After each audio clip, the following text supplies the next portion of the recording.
Assalamualaikum warahmatullahi wabarakatuh. Apa kabar anak-anak semuanya?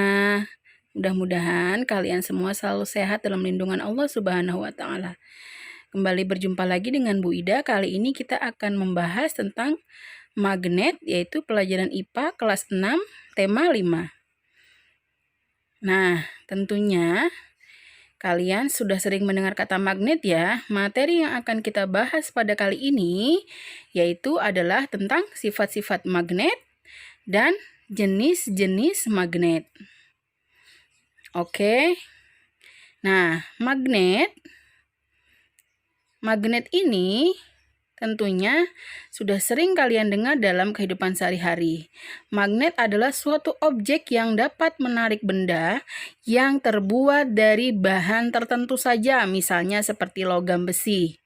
Ya, magnet ini berasal dari kata magnetis litos yang berasal dari bahasa Yunani. Nah, batu magnet ini berasal dari desa Magnesia, yaitu kota di Yunani. Jadi dia itu berasal dari Yunani ya. Itu awal mula ditemukannya batuan magnet. Nah, magnet memiliki daerah tertentu di sekitarnya yang dipengaruhi oleh gaya tarik magnet yang disebut dengan medan magnet. Nah, perhatikan itu ya, daerah yang ditunjuk tanda panah itu adalah medan magnet. Medan magnet ini menyebabkan terbentuknya pola-pola tertentu. Pola ini disebut dengan garis-garis magnet atau garis-garis gaya magnet. Perhatikan ini yang diberi tanda warna merah ya. Nah, daerah di sekitar magnet ini disebut dengan medan magnet. Baik, pembahasan berikutnya yaitu tentang sifat-sifat magnet. Yang pertama, magnet dapat menarik benda-benda tertentu.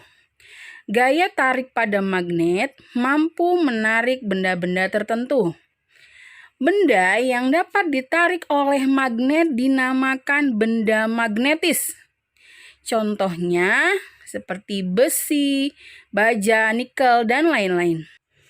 Sedangkan benda lainnya yang tidak dapat ditarik oleh magnet karena tidak mengandung salah satu bahan logam dinamakan benda non-magnetis. Contohnya kayu, plastik, karet, dan lain-lain. Karena perhatikan ya gambar yang ada di layar. Di sini ada berlian, gunting, kunci, pensil, mainan, dan bola.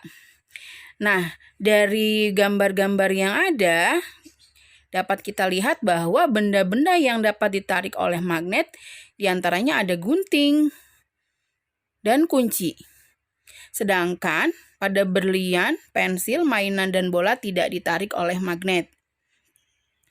Sifat magnet yang kedua yaitu gaya magnet dapat menembus benda non-magnetis. Gaya magnet mampu menembus penghalang berupa benda non-magnetis. Gaya tarik magnet masih berpengaruh terhadap benda magnetis di balik penghalang tersebut. Nah, perhatikan gambarnya. Di sini itu ada paku, ya. Jadi paku ini termasuk benda magnetis dan ini ada kertas. Ya, perhatikan gambarnya. Ini ada kertas di mana kertas ini adalah benda non magnetis dan ini ada sebuah magnet batang. Ya. Nah, ketika magnetnya digerakkan di bawah kertas, ya, digerakkan di bawah kertas, maka paku yang berada di atas kertas akan ikut bergerak karena paku tersebut masih terpengaruh oleh gaya magnet yang berasal dari bawah kertas. Nah, berarti magnet ini mempunyai kemampuan untuk menarik benda yang dihalangi oleh benda non-magnetis. Namun ada beberapa ya yang mempengaruhi kekuatan gaya magnet. Jadi tidak semuanya bisa ditembus oleh gaya tarik magnet ya. Dipengaruhi oleh yang pertama apabila penghalangnya terlalu tebal, maka pengaruh gaya magnet ini akan hilang. Dan yang kedua, apabila jarak magnet terhadap benda magnetis terlalu jauh, maka pengaruh gaya tarik magnet juga akan hilang. Jadi kalau misalkan bukan kertas kemudian diganti kayu yang tebal, jadi dia gaya tarik magnetnya akan lemah bahkan hilang. Jadi tidak terpengaruh. Ya, seperti itu. Sifat magnet yang ketiga yaitu magnet memiliki kutub-kutub. Nah, magnet memiliki dua kutub yaitu kutub utara.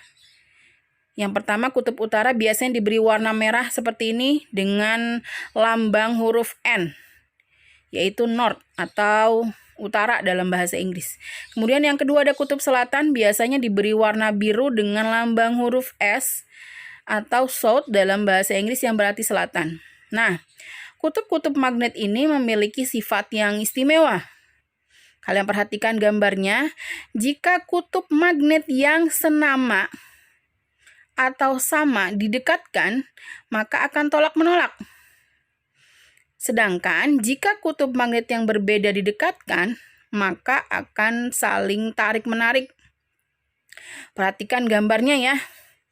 Jika merah dengan merah, dia akan tolak-menolak, nggak mau nempel. Sedangkan ketika merah dan biru, ya tidak senama utara dan selatan, maka dia akan saling tarik-menarik seperti itu. Nah, pembahasan berikutnya yaitu tentang jenis-jenis magnet. Yang pertama berdasarkan cara terbuatnya, yaitu dibedakan menjadi dua. Yang pertama magnet alami dan yang kedua magnet buatan. Magnet alami yaitu magnet yang terbentuk dengan sendirinya dan berada di alam. Sedangkan magnet buatan adalah magnet yang dibuat oleh manusia. Yang pertama magnet alami. Nah, lihat gambarnya seperti itu magnet alami ya. Contoh magnet alami adalah magnet bumi dan batu magnet seperti yang ditemukan di Magnesia. Magnet bumi dimanfaatkan oleh hewan-hewan seperti burung, ikan salmon, dan penyu untuk panduan mereka berpindah tempat pada musim tertentu. Magnet alami bersifat tetap, artinya sifat kemagnetannya tidak akan pernah hilang. Ya, contohnya seperti ini bisa kalian perhatikan. Ini adalah contoh batuan magnet alami.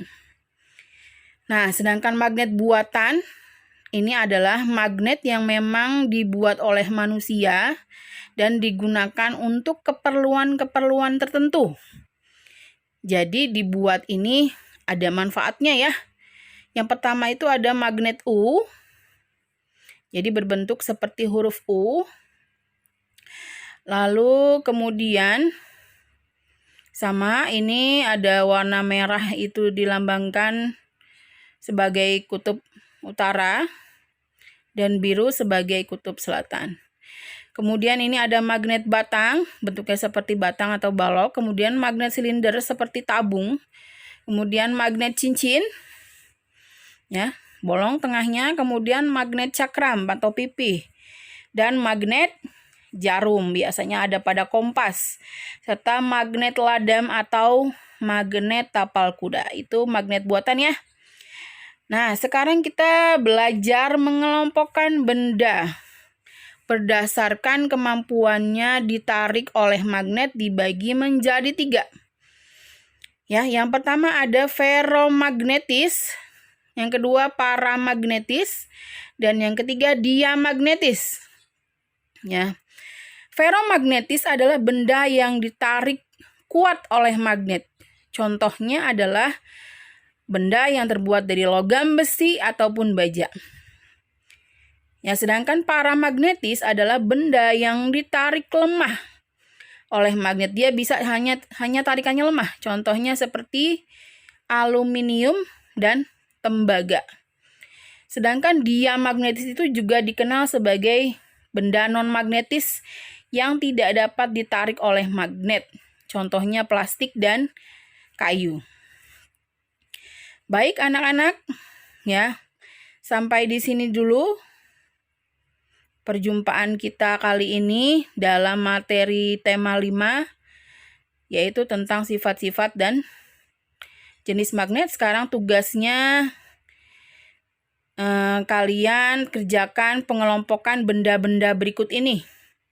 Di sini sudah Bu Ida siapkan beberapa contoh benda, ada pensil, kemudian peniti, menghapus, kemudian ada paku, penjepit kertas yang terbuat dari besi, sisir, kemudian ada gunting, ada batu, kemudian ada kayu, ada daun, kemudian karet gelang, dan juga ada kaca. Nah, tugas kalian adalah mengelompokkan benda yang dapat ditarik oleh magnet atau benda magnetis yang mana saja. Nah, dari gambar tersebut yang termasuk benda magnetis yang mana saja kalian tulis. Dan yang kedua, benda yang tidak dapat ditarik oleh magnet atau benda non-magnetis. Dari gambar-gambar tersebut mana saja yang termasuk benda non-magnetis. Baik, jika sudah, kalian kirim ke wali kelas kalian masing-masing tugasnya ya. Kirim dengan tulisan yang rapi. Cukup sekian penjelasan dari Ibu kali ini. Ya, jangan lupa tugasnya dikerjakan dan dikirim ke wali kelas kalian masing-masing, dan tetap semangat belajar di rumah. Karena belajar di rumah itu asik dan menyenangkan. Wassalamualaikum warahmatullahi wabarakatuh.